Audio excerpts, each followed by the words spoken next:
কিভাবে বুঝবো একজন মানুষ স্ট্রোক করেছে কিনা?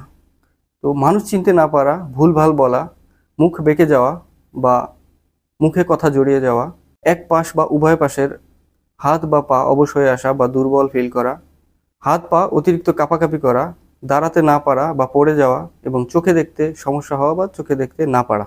এই লক্ষণ বা উপসর্গগুলো দেখা দিলে আপনারা মনে করবেন যে লোকটি আসলে স্ট্রোক করেছে। তো স্ট্রোক পরবর্তী আপনার করণীয় কি? স্ট্রোক পরবর্তী আপনার করণীয় হচ্ছে একটাই, যত তাড়াতাড়ি সম্ভব আপনার প্রিয়জনকে হসপিটালে নিয়ে যাবেন। মনে রাখবেন, যত তাড়াতাড়ি হসপিটালে নিয়ে যাবেন ক্ষতির পরিমাণ ততই কম হবে। তো চলুন এখন জেনে নেওয়া যাক কিভাবে আমরা স্ট্রোক থেকে বাঁচতে পারবো। তো স্ট্রোক থেকে বাঁচার জন্য আমাদের সাধারণত ওই বিষয়গুলোর উপরেই লক্ষ্য রাখতে হবে যেগুলোর কারণে স্ট্রোক হয়ে থাকে। যেমন অনিয়ন্ত্রিত উচ্চ রক্তচাপ, এটাকে আমাদের নিয়ন্ত্রণে রাখতে হবে।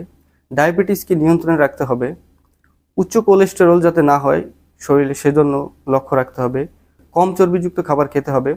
বাইরের ফাস্টফুড খাওয়া যাবে না। অতিরিক্ত চর্বিযুক্ত ফাস্টফুড যেমন গ্রিল, নান, কাবাব এগুলা খাওয়া যাবে না। এবং অনেক বেশি পরিমাণে শাকসবজি খেতে হবে।